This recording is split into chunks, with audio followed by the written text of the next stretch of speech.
Good evening again, ladies and gentlemen, brothers and sisters, distinguished guests, consuls general, commissioners, ministers of government, in particular, all the students from various universities who have come to this lecture.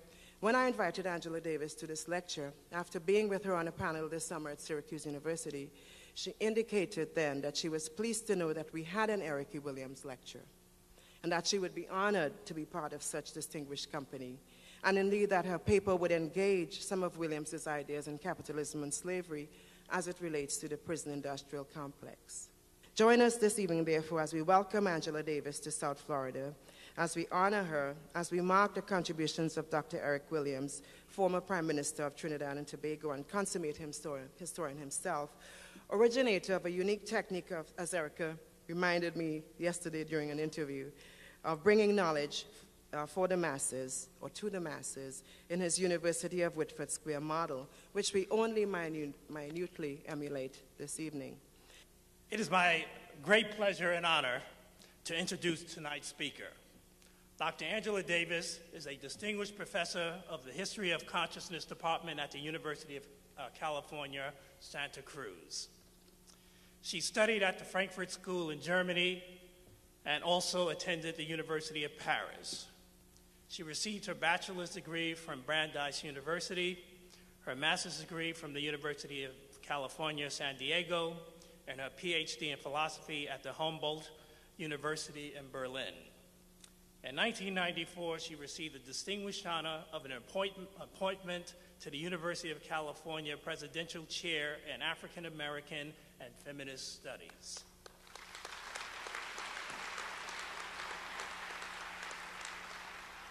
Among her numerous publications are If They Come in the Morning, Voices of Resistance, Women, Race, and Class, Women, Culture, and Politics, and Are Prisons Obsolete?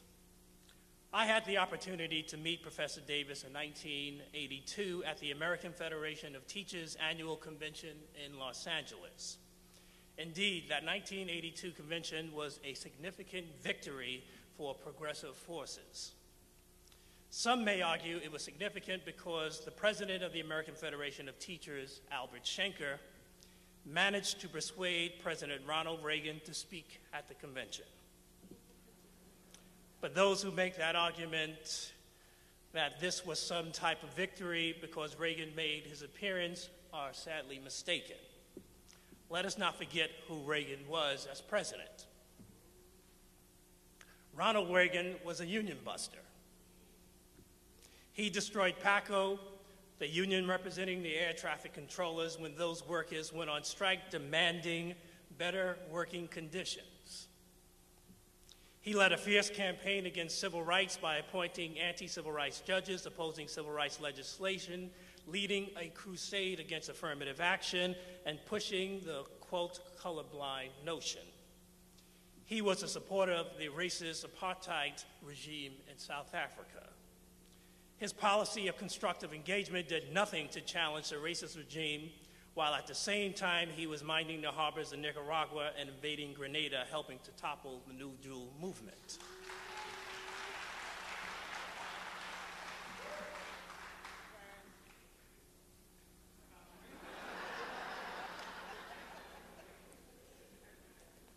Thank you.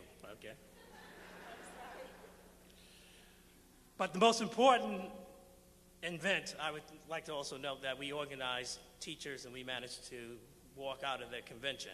But the most important event and victory for progressive forces at the convention was the appearance of Angela Davis, who spoke at the AFT Black Caucus annual luncheon. I was on the planning committee that invited Professor Davis to speak at that luncheon, and I'll never forget her opening remarks. She said to an overflowing crowd that attended the event, quote, "Imagine, here I am speaking at the same convention that Ronald Reagan spoke." Undoubtedly, her presence at the convention was a victory. You see, my friends, just 10 years earlier, when he served as governor of California, Reagan, as well as other right-wing forces in this country, wanted to silence the voice of Angela Davis, not because of the chumped-up charges that they had leveled against her, accusing her of assisting in a prison breakout, but because she was one of the powerful voices of a monumental movement for liberation in the United States and elsewhere. So her presence at that 1982 convention was historic and a major victory against those who tried to silence her. Today, Angela Davis is without a doubt one of the most preeminent public intellectuals. Her numerous books, as I noted, and articles have raised our consciousness and motivated many to struggle for social change. But it is not only Angela Davis's writings that impress millions in and outside of the United States, but her continuing activism for social justice.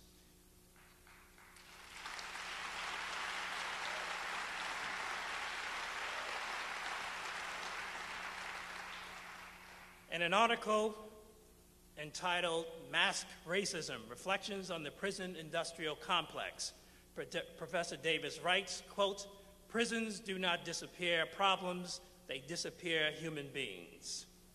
And the practice of disappearing vast numbers of people from poor, immigrant, and racially marginalized communities has literally become big business."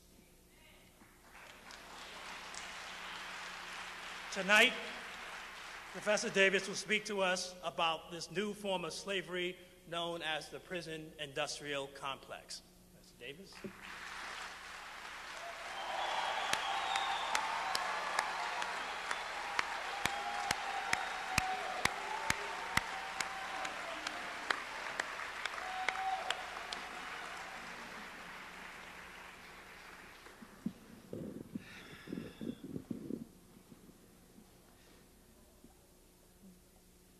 Good evening, everyone.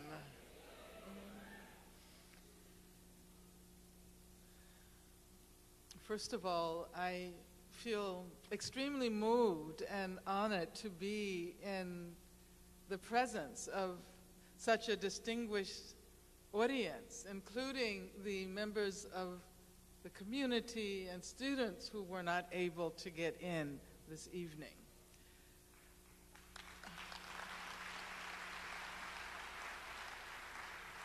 And I should say that it is indeed an honor to have been invited to deliver the 5th annual Eric Williams Memorial Lecture. And I would like to thank Professor Carol Boyce Davis for having extended this invitation to me.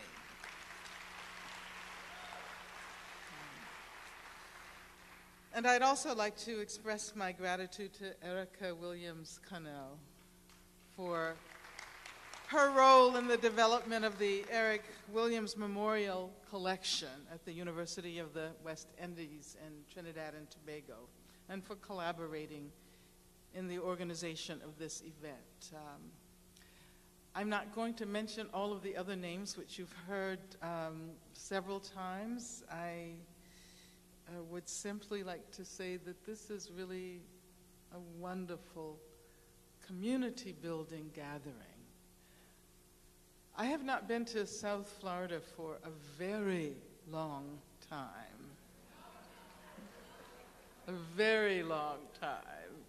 Many of you were probably not born when I was here last.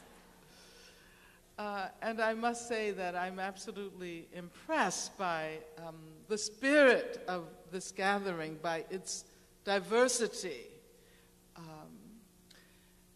and also by the remarks that Consul General Robinson made in indicating his hope that this evening would also be controversial. So I sat there wondering how to make this evening controversial.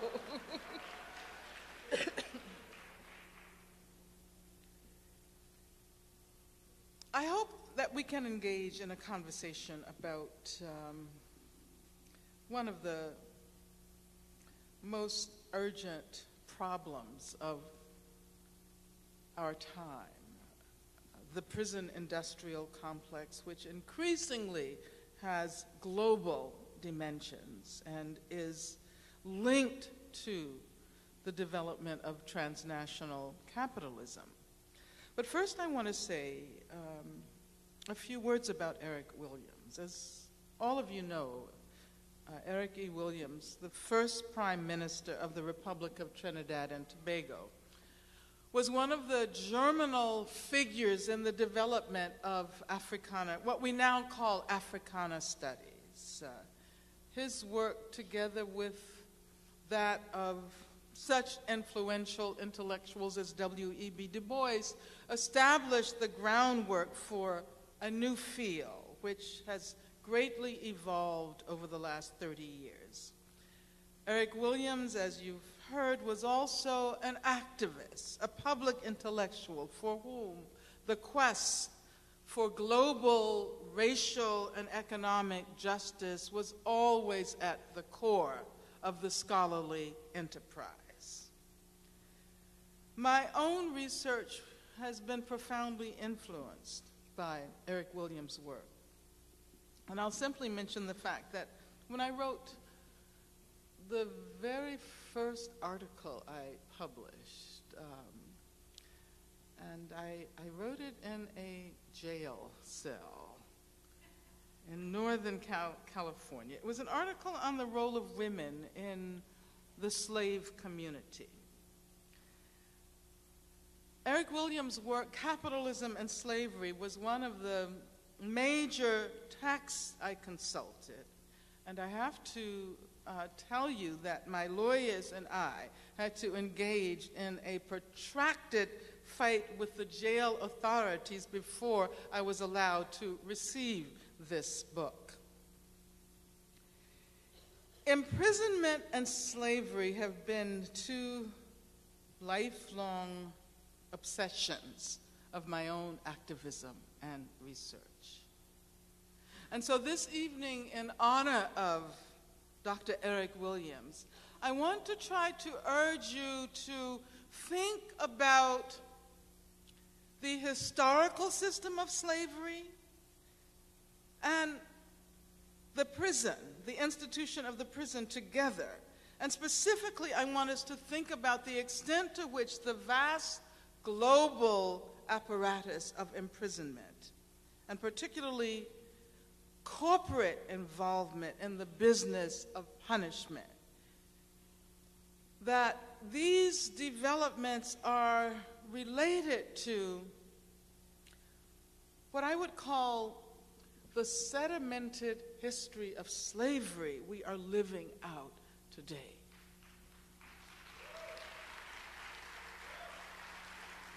In other words, slavery has not yet been completely abolished.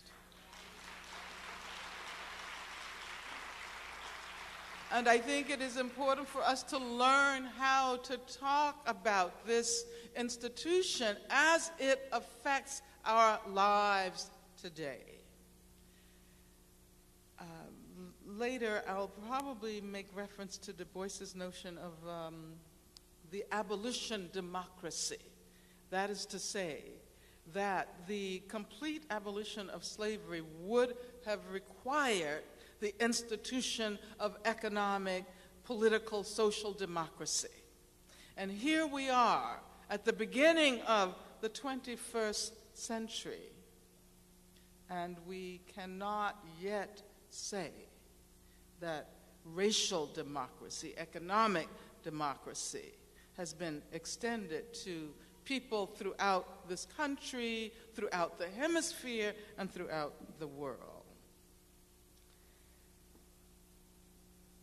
I can say that over the last years, there have been important shifts in the way people tend to think about the impact of imprisonment, including what I think is an increasing popularity of the term prison industrial complex.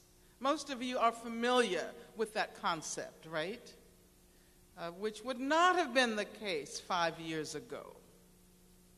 I say this because I think it's always important for us to take note of the victories, even if they're small victories that we win. And in a sense, the era of Ronald Reagan, who's already been invoked during this evening, the Reagan Bush 1 era, I suppose I can say, is precisely the era that gave rise to efforts to disestablish the welfare state, to structural readjustment in the southern region, to a vast transnational capitalist network, and at the same time to a rise in the construction of prisons throughout this country, the beginning of the marketing of the US-style prison on the global market, the beginning of the increase in the numbers of people who are imprisoned in this country, and now we can say that there are over 2 million people living in these obsolete institutions today, institutions that bear the stamp of slavery.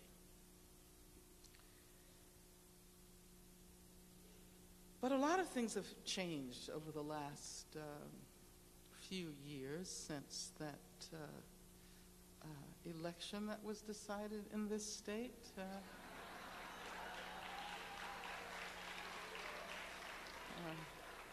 I should take that back. It was the Supreme Court that decided to appoint a non-elected president, I suppose we should say.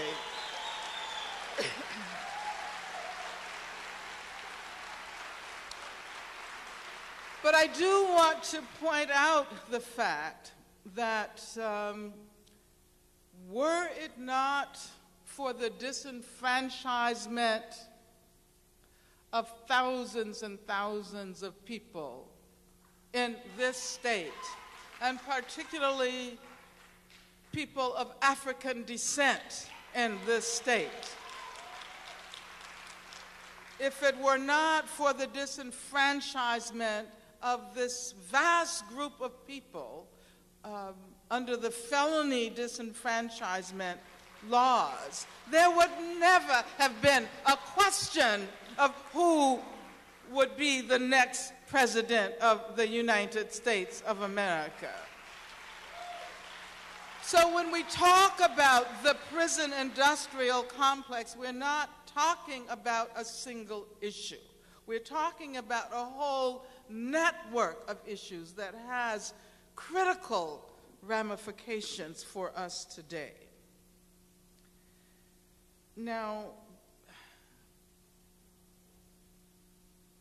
I always think that it's important for us to get a sense of the larger picture before we look very specifically at a particular question, say the relationship between slavery and imprisonment. And so just for a moment, I want to try to evoke some of the things that have happened in the aftermath of that fated election, in the aftermath of the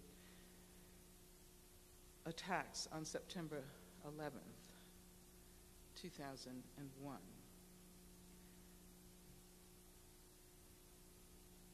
A great many things in the general political environment have changed. A war, first in Afghanistan, then in Iraq, a war in Iraq which millions of people throughout the world tried desperately to stop. There was an unprecedented transnational demonstration of anti-war sentiment on February 15th last year, when millions of people from this state to California to New York to Europe, there were 2.5 million people in the streets in Rome alone on that day, to South Africa, to Brazil. But we have a president who does not understand. Well, don't let me get started talking about it. I better move on. And I can say that what has happened over the last 2 years is that there has been a legitimization of a kind of diplomacy. We have a lot of diplomats here this evening, and the kind of cowboy diplomacy introduced by George Bush, a president whose every move is choreographed. You were talking about Ronald Reagan. I remember the first time I saw him in person, he had this thick pancake makeup on. But anyway, but it seems to me that Bush relies as much or more on Hollywood stunts and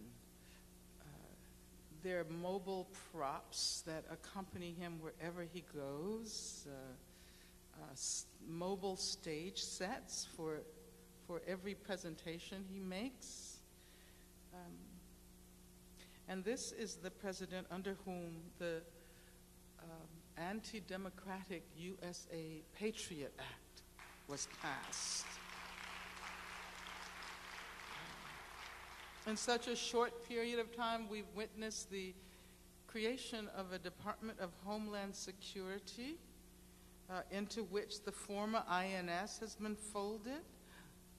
We've seen the arbitrary arrest of vast numbers of immigrants, and particularly immigrants of Middle Eastern and South Asian descent.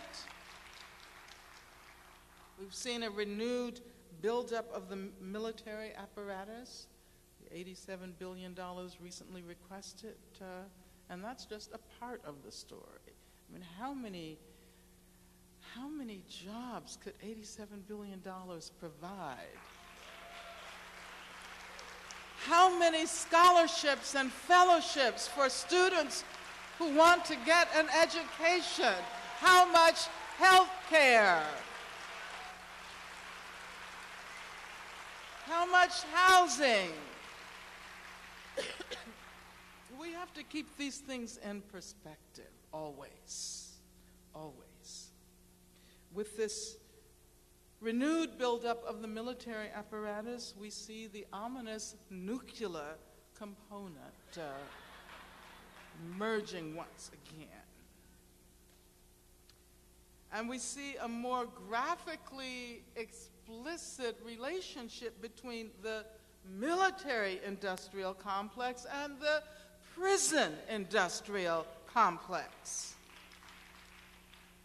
As a matter of fact, many young people of color who join the military as a way of avoiding poverty and imprisonment now find themselves forced to fight this bizarre war against terrorism in countries like Iraq.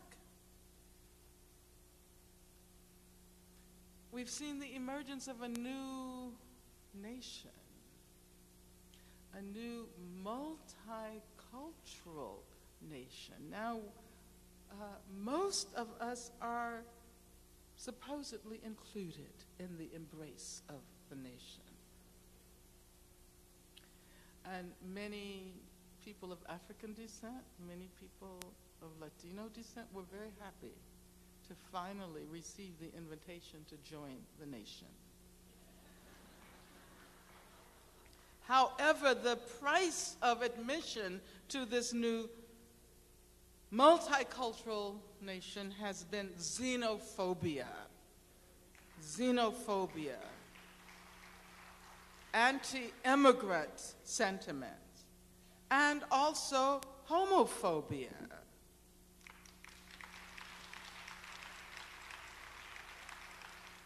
Well, I think I should move on to the subject, because we could spend the next couple of hours talking about where we are today.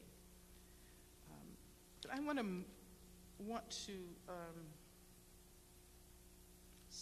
point out, as I was saying before, that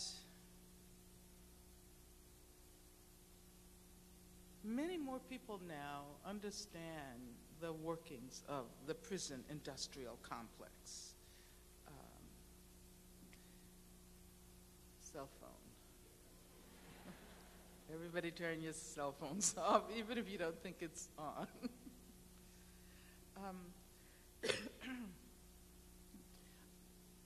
I have been doing work around prison issues. I'm not going to tell you how long. Perhaps I should. I think for about, let's see,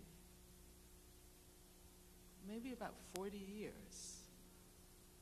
Yeah, because I became active in the movement to free Nelson Mandela. And then later, the campaign to free the Puerto Rican Lolita Lebron and the Puerto Rican nationalists, Oscar Collazo. So it seems like that's been about 4 decades. I can't believe it. I just now calculated it in my head, so you have to excuse my sense of astonishment. And in the last 5 years or so, I think that we have witnessed the development of a movement that has its roots in the 60s and the 70s, the campaign to free the Soledad brothers, the work that George Jackson did, the incredible intellectual work that he did with respect to thinking about the relationship between the institution of the prison as an institution, not only the imprisonment of political prisoners, but the prison as an institution, and how it has helped to further the structures of racism. And so I think recently we've come to recognize that the prison is precisely one of those institutions in whose structures racism has learned how to hide. And I say this because we often tend to think about racism as attitudinal. We think about it as explicit. We don't necessarily also think about it as being embedded in social and economic and political structures. And if you look at the population of the prison system today, you see that race matters when it comes to determining who gets to go to prison and who doesn't.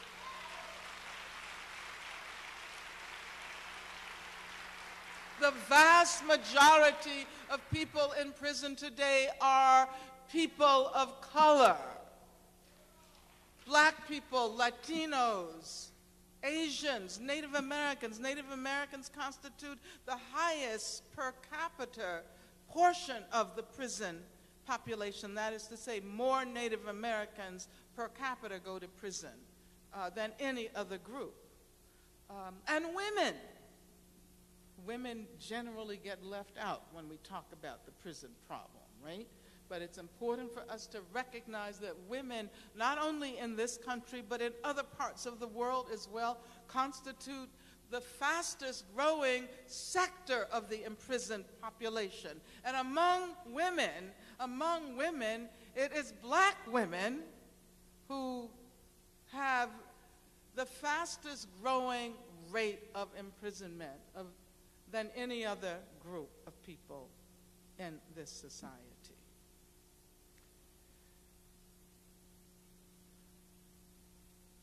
If we don't have a relative behind walls, or sometimes even if we do, we tend not to think about this as a space inhabited by ever larger numbers of people who have been declared the detritus of contemporary global capitalism. That is to say, they are dispensable. They don't matter. Their jobs have been taken away from them. The possibility of an education has been taken away from them. Health care has been denied them, even though with the last president we were supposed to have health care insurance for all. You remember the Clinton? Whatever happened to that? Vast numbers of people are in prison because they can't afford to get mental health care. And the jail and the prison become the dumping grounds for people who have severe emotional and mental problems. Now, which brings me to talk about, which brings me to the subject of what we should do about this.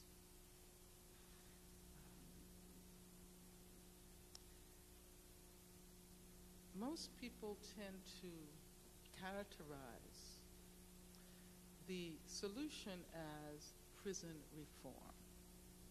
Have you heard that term? That's the term that everybody uses. It rolls off everybody's lips with such facility that even though I personally have never characterized myself as a prison reformer, not in the 40 years I've been doing work around this issue, I'm constantly defined as a prison reformer. I don't believe in the reform of the prison as an institution. I believe it needs to be abolished. Which is not to say that conditions should not change within existing prisons, because there are over 2 million people who live horrendous lives. Conditions need to change, but not for the purpose of reforming the institution, but for the purpose of providing more humane conditions of habitation for the people who have been so unfortunate as to live out sometimes the most important years of their lives in prison. Now, prison abolition, that's controversial, is it? Is that controversial? Okay, all right. Now, and I want that to be the theme of the remainder of my remarks. And this is the connection with slavery. And I want you to, for a moment, think about the impact of the notion of the abolition of slavery 200 years ago. Imagine how people responded when the question of the abolition of this institution of slavery was raised. And not just the white people. I imagine that there were probably many black people who were slaves here and other parts of the hemisphere who could not imagine life, who could not imagine that it would be possible to abolish this institution.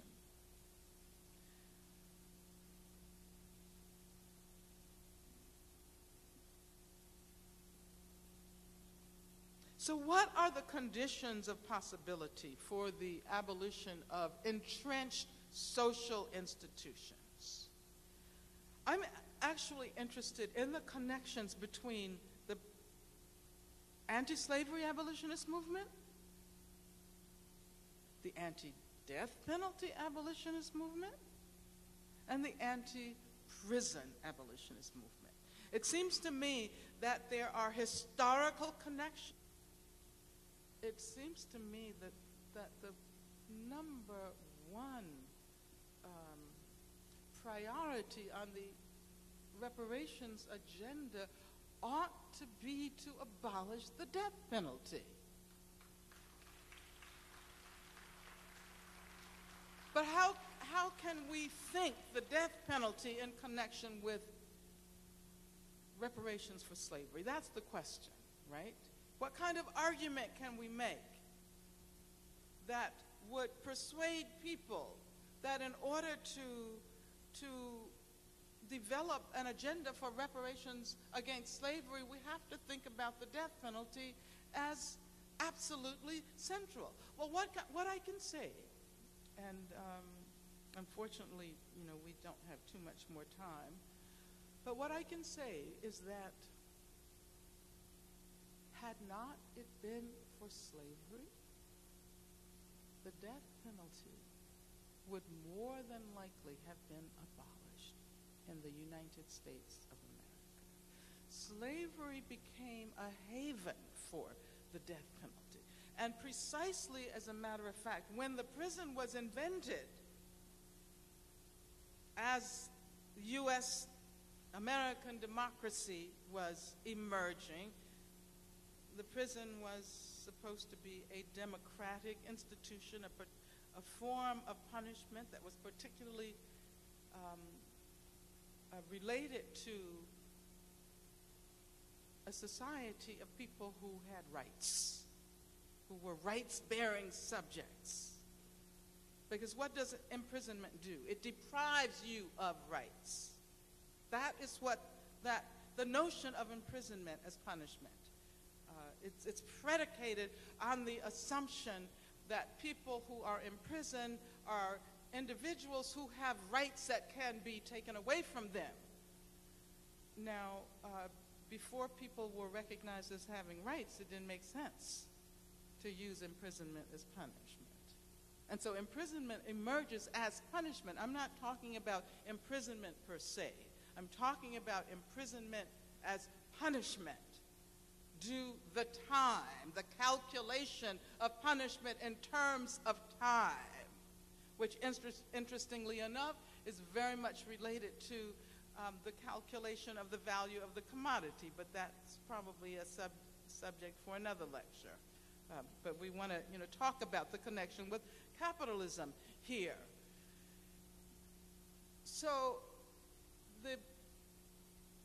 the prison, the penitentiary, was supposed to supplant capital punishment. It was supposed to be a democratic alternative for capital and corporal punishment.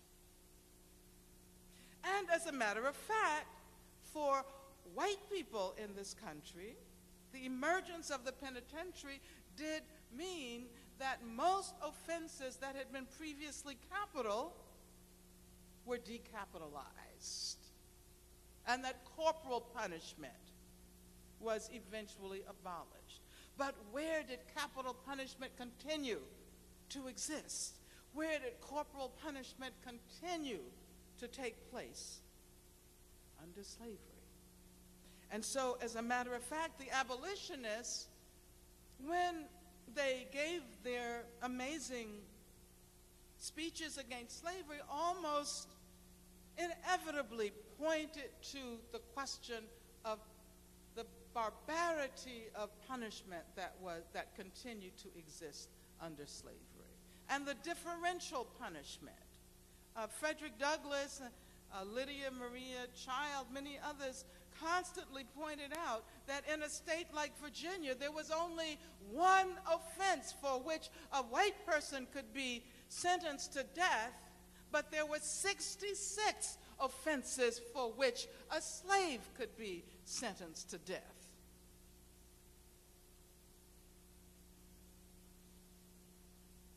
And so, when slavery was abolished, capital punishment was not. Capital punishment persists to this day. And I think that we all recognize the degree to which racism has a lot to do with the continuation of capital punishment, but we oftentimes think about the race of the individuals who have been sentenced to death, or we or with Baldus and all, there have been those race of victim studies. We think about the race of the individual. We haven't yet learned how to think in terms of structures. The death penalty, the continuation of the existence of capital punishment, is itself a racist phenomenon, regardless of the race of those individuals who are upon whom the death penalty is visited.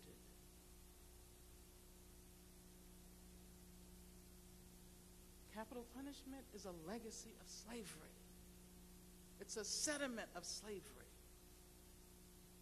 I mean, why is it that the United States of America is the only country, what did they say, the only industrialized country that continues to use capital punishment as a routine way of addressing the certainly very difficult problem, some of the difficult problems we have in the society. But I think it is important to see the capital punishment itself as a legacy of slavery. And imprisonment as another kind of death. Imprisonment as civil death. As a matter of fact, if we think about Orlando Patterson's studies of the social death of slavery, we can talk about the social death of slavery. We can talk about the corporeal death of capital punishment and the civil death of imprisonment. That's why Bush is in the White House today, because so many people in Florida are civilly dead. They have suffered civil death. Now,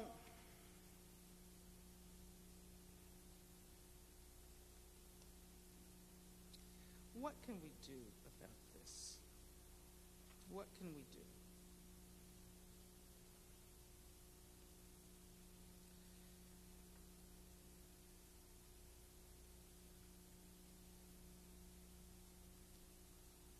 In Black Reconstruction, W.E.B. Du Bois argued that the abolition of slavery meant not simply abolition of legal ownership of the slave.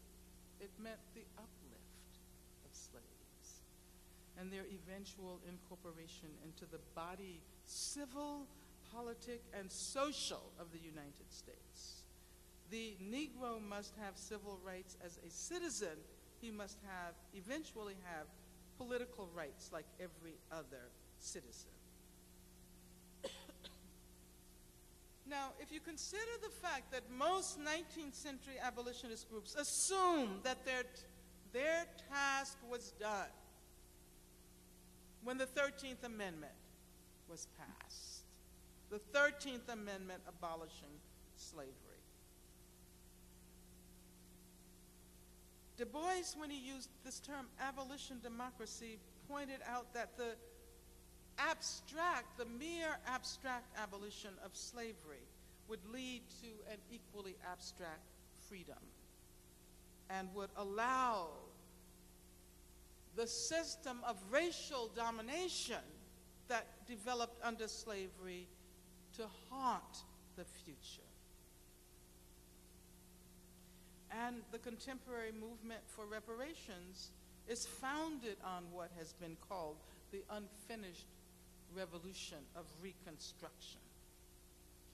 If we rethink this notion of the unfinished work of abolition democracy through the lens of punishment, what we can say is that the failure to recognize the project of abolition as involving more than the dismantling of slavery as a particularly brutal regime which sustained an economic system based on the ownership of laboring bodies, a penal regime whose presumed irrationality was in part constructed by the opposition to the new regime of the penitentiary. This created the historical conditions for the very survival of modes of punishment associated with slavery. These modes of punishment are in contradiction to what we might call the project of rehabilitative justice, which always rises phoenix-like from the debris of prison crisis.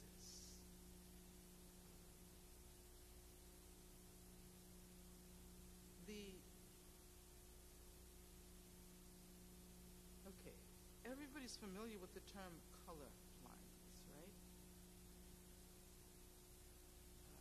And you know, some of you may know about what's happening in California. I won't talk about, you know, total recall, but you know, I will say that there is a proposition that has been introduced by one of the black members of the Board of Regents of the University of California, Ward Connolly, who spent some time down here last year, all right, out here.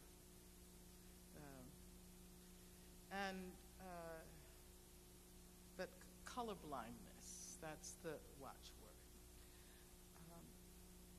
I would like to propose a different term, and this term has to do with the law. I would like to call this judicial deracialization, okay? Because if we think about the extent to which the development of this discourse of colorblindness in the law has served to hide some of the worst forms of racism that are allowed then to proliferate because we have no vocabulary with which to talk about them. If you go into prison, how many of you have been into prisons? I didn't say been to prison, I said been. You see, the first question, when I asked that question, how many of you have been in prison? And hardly anybody wants to raise their hand. There are various ways of being in prison, right? You know, one can go to visit a relative. But if you see, if you go into virtually any prison in the South, you are immediately struck by the visual impact of virtually all black and Latino prison populations. Now that's enough to evoke the ghost of slavery. You know, every time I go into a prison, particularly in the southern United States, I feel as if I have returned to that historical moment. Now, many of these practices have hemorrhaged into the systems outside of the South and have brought the impact of racism not only on the historical victims of these punishments, but also on other racialized communities, including white people. This is why I think we have to learn how to talk about the impact of structural racism on poor communities. If you go into a prison, you will very rarely find a wealthy person. The white people in prison are going to be very poor. So there's a way in which we have to be able to talk about the impact of racism on poor white people, structural racism. Now, I need to conclude because there's some other events scheduled this evening, I think, or other agendas on the program. Okay, well, let me say a few words about prison abolition. Let me conclude with that, and with a story. Because I know that the question that most of you have is, well, what are you going to replace it with, right? If you abolish the prison, what are you going to replace it with? I want to ask you to think about the same question in relation to slavery. If you abolish slavery, what are you going to replace it with?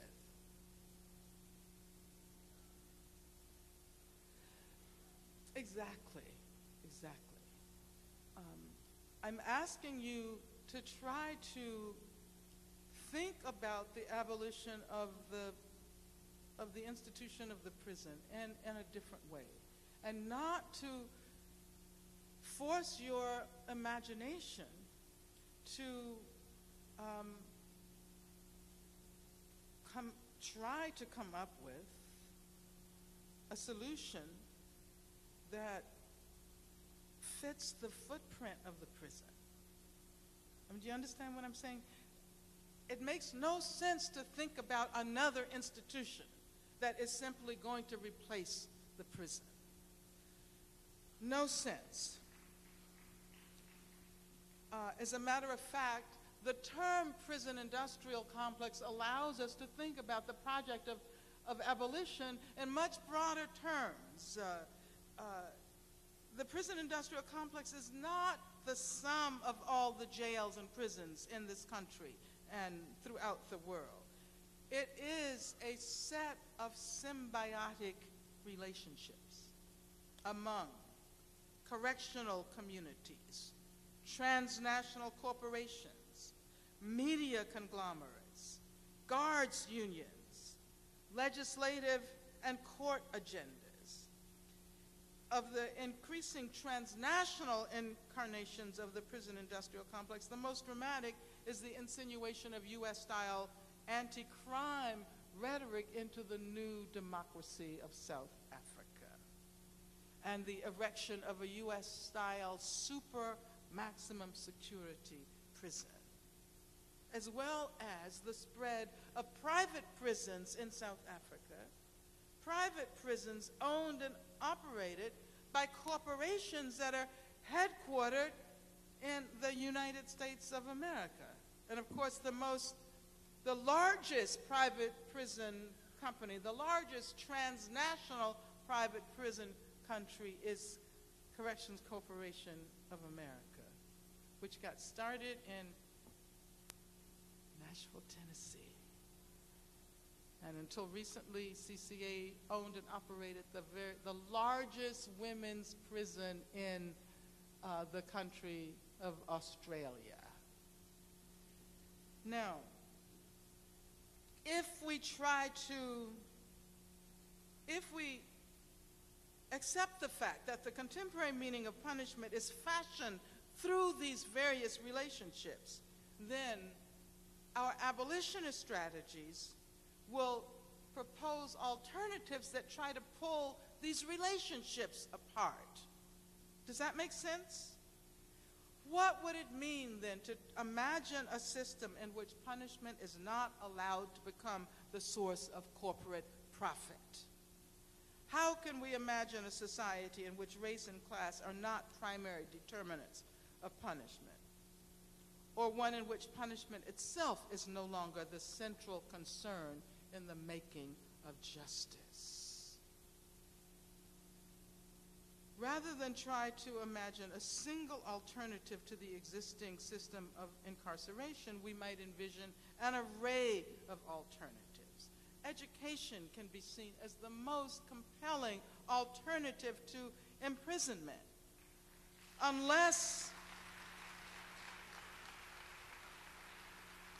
And so what we would have to do is demilitarize our schools, revitalize education at all levels. Unless the current structures of violence are eliminated from schools in impoverished communities of color, including the presence of armed guards, armed security guards and police, and unless schools become places that encourage the joy of learning, these schools will remain the major conduits to youth prisons and then to adult prisons.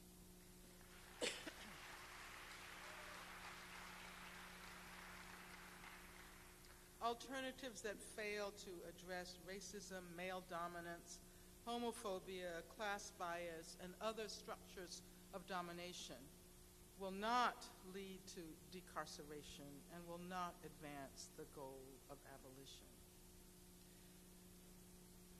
I want to conclude with a story, the story of Amy Beale. Many of you are familiar with her.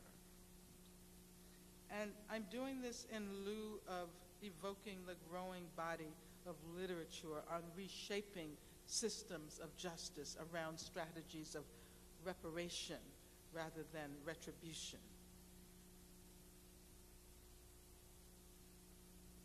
In 1993, when South Africa was on the cusp of its transition, Amy Beale was devoting a significant amount of her time as a foreign student to the work of rebuilding South Africa. Nelson Mandela had been freed in 1990, but he had not yet been elected president. On August 25th, 1993, Beale was driving several black friends to their home in Guguletu. Beale was a white student from Newport Beach, California, Fulbright student.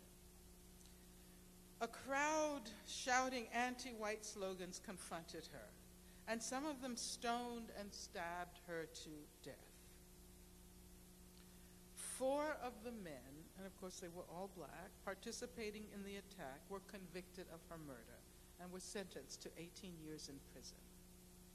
In 1997, Amy's mother and father, Peter and Linda Beale, were persuaded finally to support the amnesty petition the men presented to, 2 of the men presented to the all 4 presented to the Truth and Reconciliation Commission. They apologized to the Beales and they were released from prison in 1998. But 2 of them, Easy Nofumela and Ntobeko Payne, wanted to meet the parents of the young woman they killed. They said they wanted to say more about their own sorrow for killing the Beale's daughter than had been possible during the Truth and Reconciliation hearings. I know, Nofumela says, he said, I know you lost a person you love. I want you to forgive me and take me as your child. The Beales had established the Amy Beale Foundation in the aftermath of their daughter's death. So they asked the 2 men, Nofumela and Payne, to work at the Guguletu branch of the foundation. Nofumela became an instructor in an after-school sports program, and Payne became an administrator. In June 2002, a little more than a year ago, the 2 of them accompanied Linda Beale to New York, where they all spoke before the American Family Therapy Academy on reconciliation and restorative justice. In a Boston Globe interview, Linda Beale, when asked how she now feels about the men who killed her daughter, said, I have a lot of love for them. After Peter Beale died in 2002, last year, she bought 2 plots of land for the 2 of them in memory of her husband so that Nofumela and Payne can build their own homes. A few days after the September 11th attacks, the Beales had been asked to speak at a synagogue in Newport Beach. According to Peter Beale, and I am ending with this quote, we try to explain that sometimes it pays to shut up and listen to what other people have to say, to ask, why do these terrible things happen, instead of simply reacting. Thank you. Now what you've been waiting for, questions and answers. Yes, I agree with the sentiments that Dr. Angela Davis said about the prevention of going to prison. But the question is, when some people slip through the cracks and don't get the education, etc., and they commit heinous crimes, what would she suggest that we do with those people? And secondly, the one crime that you said white people used to be condemned to death for, what was that?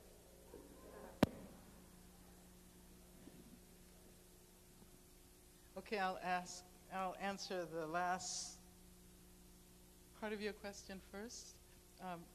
What do you think it was?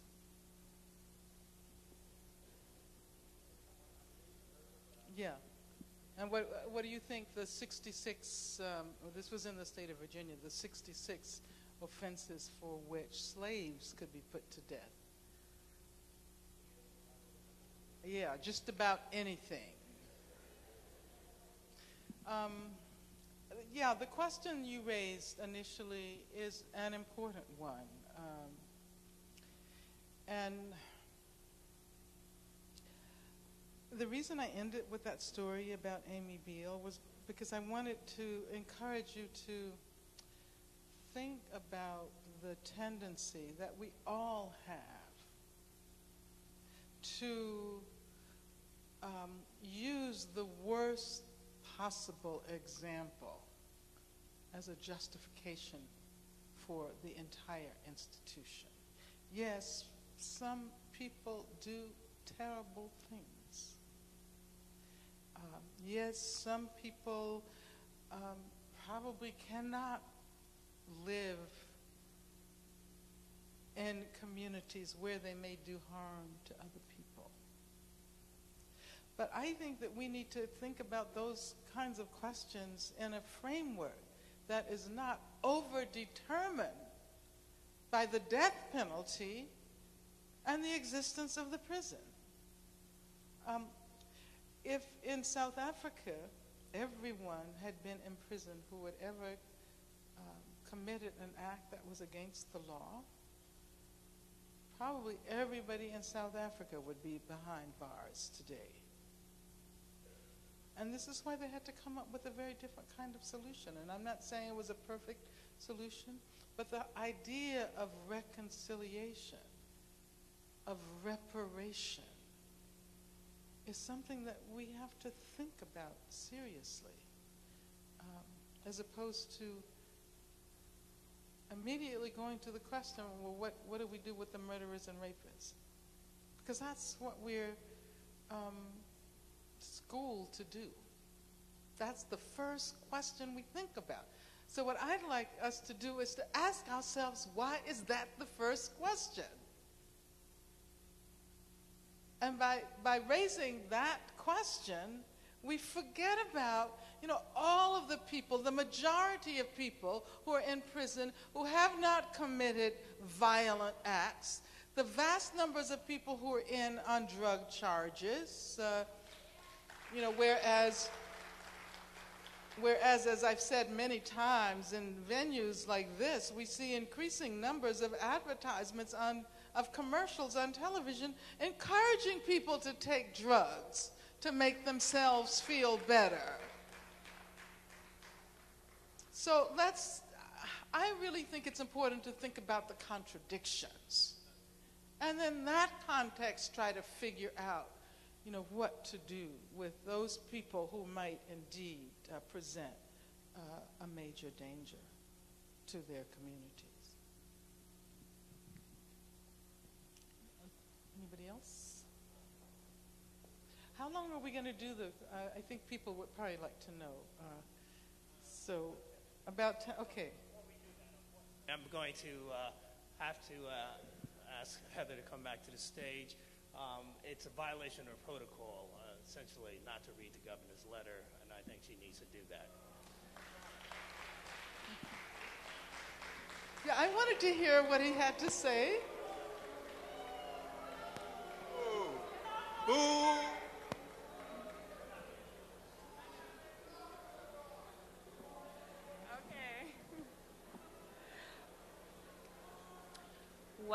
I guess there is what the majority wants, and then there are the official regulations, and we have to. Dear friends, this is from Governor Bush. Dear friends, it is a pleasure to extend greetings to all attending the 5th Annual Florida International University Eric E. Williams Memorial Lecture. I understand the speaker will be Angela Davis, the celebrated civil and women rights activist. I commend FIU's Department of African New World Studies and the Eric Williams Memorial Collection at the University of the West Indies, Trinidad and Tobago for their dedication and commitment to share the library archives of the late Dr. Eric Eustace Williams. We are appreciative of the contributions Caribbean people have made to today's world as we know it, and I encourage you to continue to share the rich history of the Caribbean people. Best wishes for an enjoyable and successful event. Sincerely, Jeb Bush. Well, you see, one of the things we might do is to ask your Governor Bush to make a major contribution to the Eric Williams Memorial Collection. If he believes that Caribbean people have made an important contribution to the world, then yeah, don't you think? Isn't that right? Okay. And I won't say anything else. Okay, let's move on, folks. We've gotten that out of the way. Yep. Dr. Davis, just to indulge my whim here, very recently it's been a trend within, I know probably the entire state of Florida, where the good governor has saw it fit to cut roughly $13 million from the Bright Future Scholarship, which it gives educational opportunities to minorities, particularly Latinos and blacks. And they have sought to increase funding for the buildings of prisons within the state of Florida. I realize our delegates here, would you point out if just one key factor that you can try and impart on them to maybe say, start diverting more money to schools, to after-school programs to help, bolster, just bolster the minds of people nowadays, especially the young people. Yeah, thank you so much for raising that, because this is increasingly a trend. There are movements, campaigns that are developing, that have developed across the country, that bring prison activists together with teachers, parents of children who are in school, who are organized with education activists. And some of the slogans that have emerged are schools, not jails, education, not incarceration. I don't know, where are you? Oh, there you are, okay. I'm not sure that it's possible to persuade some people with rational argumentation. I don't think that there's some people who are immune. And then there's some people who don't understand. I won't name any names. I think what we have to do is develop movements. And I don't use that term lightly. When I say social movements, radical social movements, I'm not talking about transplanting the 60s to the 21st century. I'm talking about building the kinds of movements that have become possible with new developments in technology, that have become possible with the transnational circuits of community. I think that these movements need to move from the very local level, and perhaps even school-based campaigns, to the transnational level. I think this is the only way we will bring about change during this period. And as I was talking to a young person before the lecture began, excuse me, I think we have to take the notion of movement seriously. A movement is not a demonstration. We should take demonstrations seriously. And it's important for all of us to be out there on that one day to demonstrate the fact that we are organizing a movement. But the demonstration is not the movement. In this era of instant everything, fast food and instant knowledge, everything can be Googled, right? You want an answer? Google it.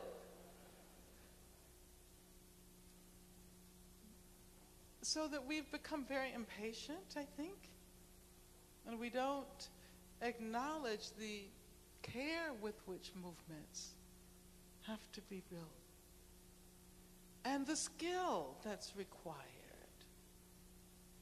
the skill of the organizer. And this is something I've been saying probably for about 30 years.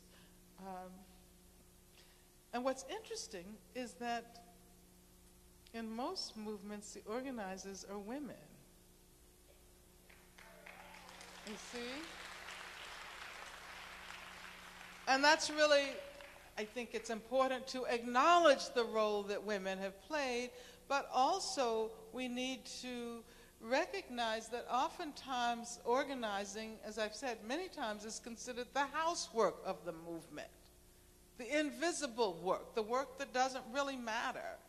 But of course, without it, we will not have a movement. So that would be my answer to your question. I think we have to go in vast numbers. And I think even George W. Bush will learn how to listen, or will be compelled to listen, if we could keep up the momentum.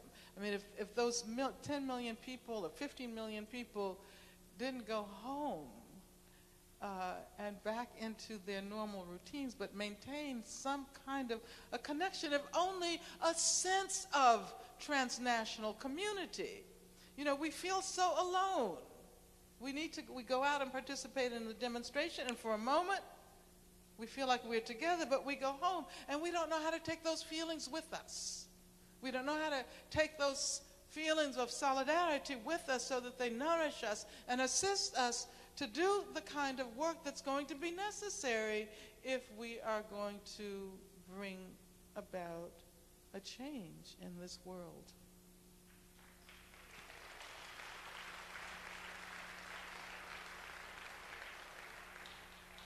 For two more questions. Professor Davis, my question to you is, in terms of thinking of the global prison system or industrial system, the fact that the United States has a disproportionate number of prisoners, what does this tell us about this global system? Okay. Well, there are a number of ways I could approach that question.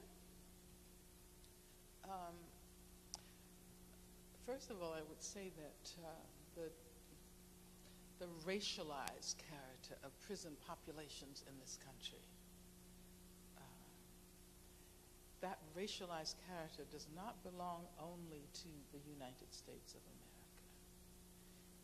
America. In post-colonial Europe, I mean, you go to a city like Stockholm and you go to the prison, and who do you find?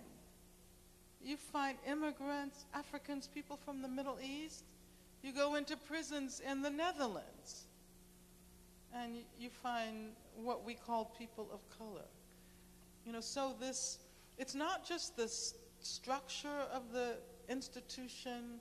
It's not just the regime, and you know, in Turkey, about 100 people have died protesting the imposition of U.S.-style prison architecture and regime on Turkish prisoners.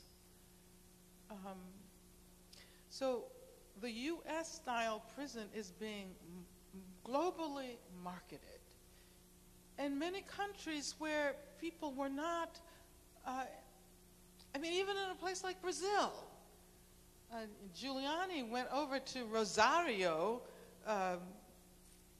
in Argentina, for example, and brought his zero tolerance program. And then Brazil, and then South Africa, so that there is a marketing of the ideologies as well. And that is what frightens me even more.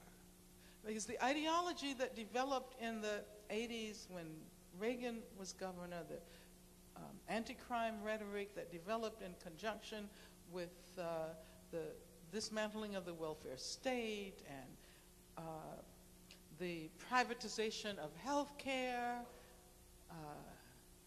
the privatization, this is when the private prison companies began, those approaches have been globalized. And so now, what do you do when you have social problems in a community, a state, a nation? What do you do when people aren't getting an education? What do you do when there's illiteracy? What do you do when people aren't getting health care, when they're not getting mental health care? The solution that emerged in the 80s put them in prison. And that idea has been globalized, even in a country like South Africa. I have visited prisons in South Africa, and I feel horrendously bad about the extent to which we have allowed this country to emerge as the leader in the market for punishment. And you better believe that the so-called war on terror is related to all of that. Because the figure of the terrorist was developed on the heels of the ideological development of the figure of the criminal. Both are racialized. We talk about the criminal and the terrorist in the same way, and they both bear very interesting similarities to the anti-communist rhetoric, the way in which the communist was represented during the McCarthy era, the 60s, the early 70s, as the enemy and as the pretext for the military acceleration and so forth. Does that make any sense? Okay. That's my answer.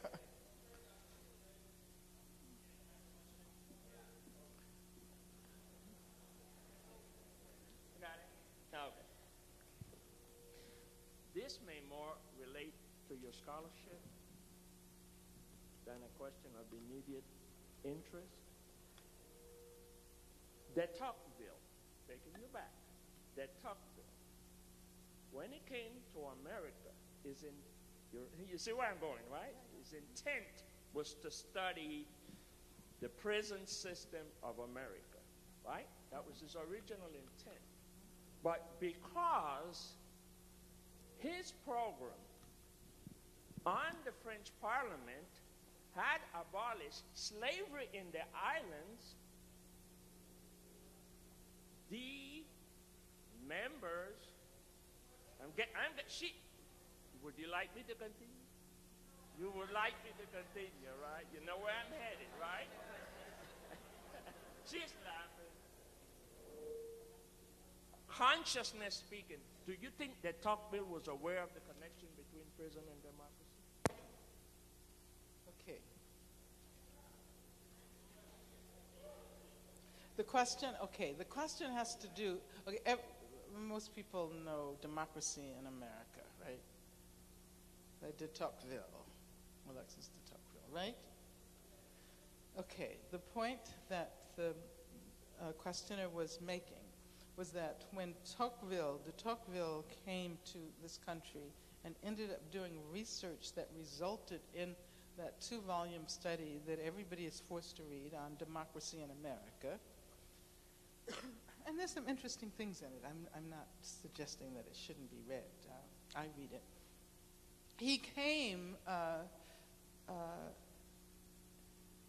on a commission by the French government with Beaumont to investigate the new institution called the American Penitentiary.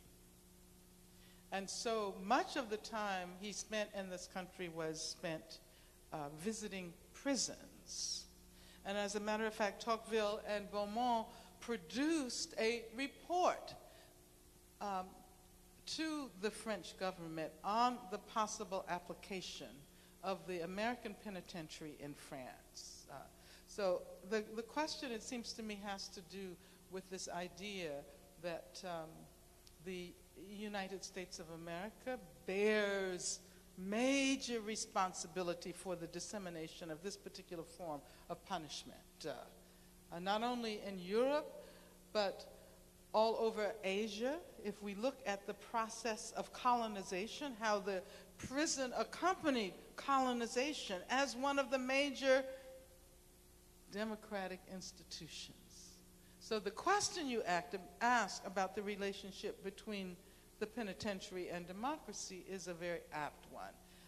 If I had time, I would talk at greater length about the extent to which the institution of the penitentiary is both deeply democratic and at the same time anti-democratic. It militates against democracy. It's based on democratic notions, but it militates against democracy.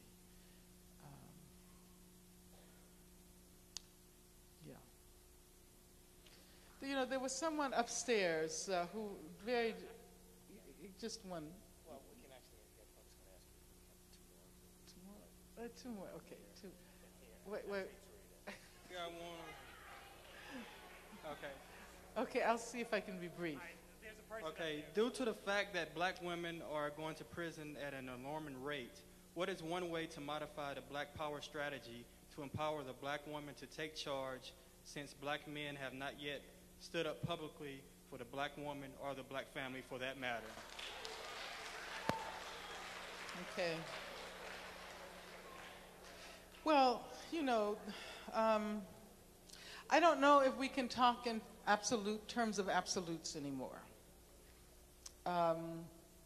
We have a sense that there is this thing called the black community, or there is the black man and there's the black woman. But as a matter of fact, black communities are extremely heterogeneous, and right here in South Florida, you should know that more than anyone else. You can't talk about a unitary black community. But to answer your question, I mean, that's not to say that I don't think that there's some truth in the question that you ask, and that has to do with the extent to which historically and today there's been less recognition of the particular issues that bring race and gender together by communities other than communities of women.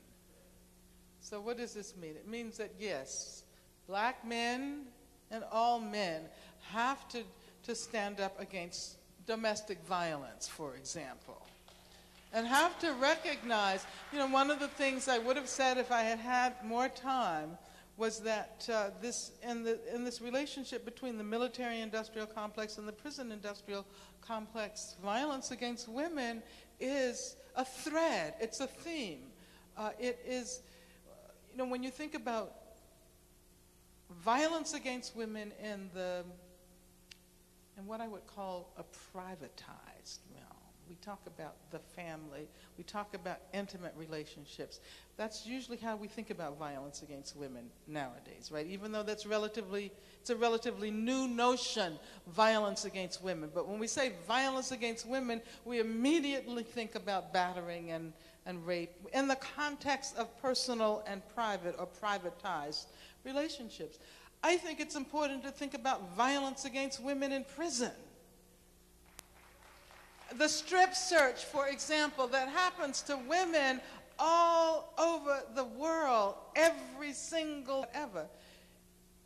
And so it means that women have to learn how to think in those terms, but so do men. What about the violence against women that's perpetrated by the military? Think about rape that happens under the guise of military occupation. How many women in Iraq are being raped by U.S. troops right now? So I think it's not so much about the black man and the black woman, because the creature doesn't exist, right? But it is about learning how to challenge the things we most take for granted. It's about learning how to think critically and to begin to disentangle ourselves from all of these ideologies of male dominance and homophobia and class bias and racism. We walk around with all of these ideas in our heads all the time. And we think they are our own ideas. We don't even realize that when we think we are thinking, we are being thought, by the discourses and the ideologies that shape us. So I think that's the most important thing. And for me, it's not so much a question of your identity, your racial identity, your sexual identity, or whatever. What's more important is how you think about these questions. Because Ward Connolly, who is a black man, who's responsible for the attack on affirmative action, he's not a part of any kind of progressive community. So let's stop trying to include all of these people together. Let's use political criteria. Let's think about community building in a different way.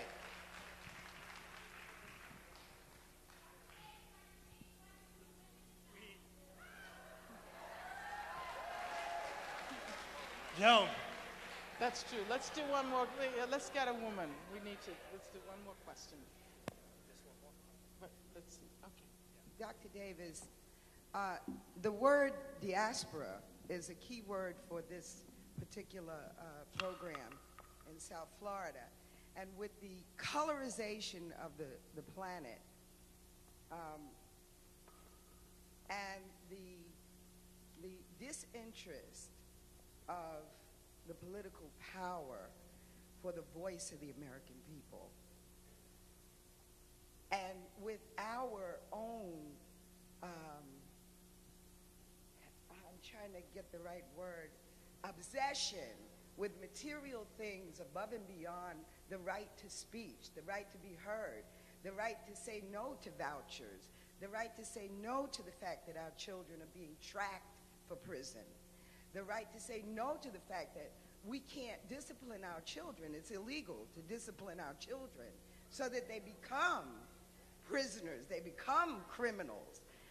Where does it stop that our voices are, when are our voices going to be heard? When are the American people's voices going to be heard that no, we don't want war, No, we don't want vouchers. No, we don't want our children in prison. Yes, we want to be able to discipline our. How do we get that message across? Well, I've been talking about building movements. And since this lecture is in honor of Eric Williams, we might evoke once again the example of slavery and consider how long it took to build a movement that had any significant impact on the future of slavery. And then consider how, we forget sometimes. We forget that not that much time has passed since black people were not even allowed to vote in this state.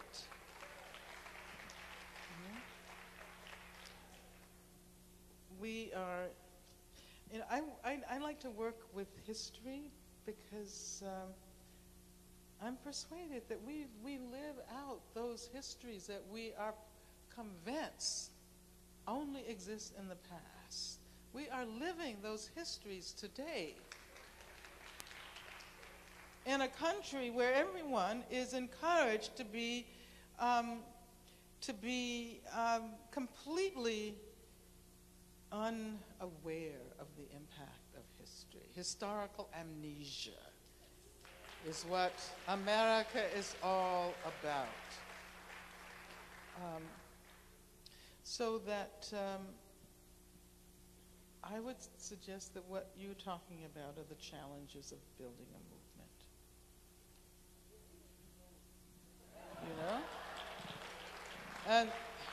And it's not, it's not, as I said, it's not just about the demonstrations.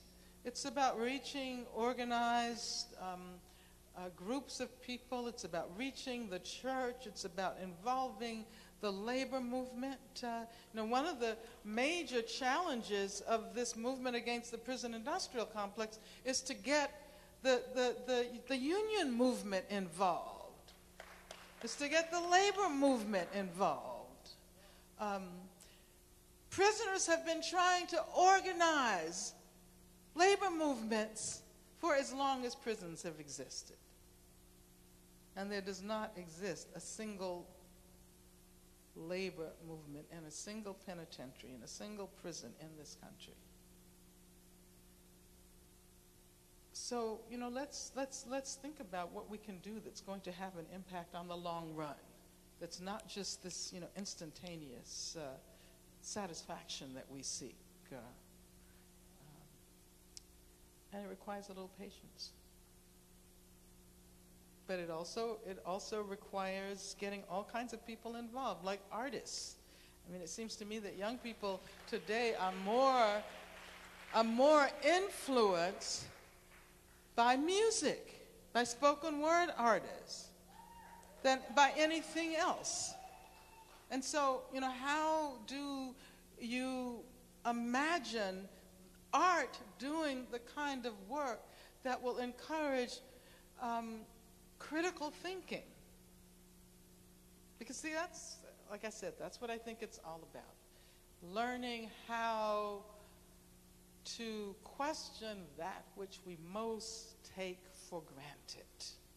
Learning how to question those things that we normally don't question. And if we learn how to do that, then I think there's some hope. There's some hope for the future. Thank you.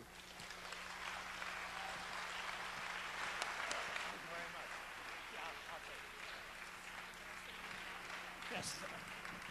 Thank you very much. Once again, let's have a hand of applause for Angela. Thank you.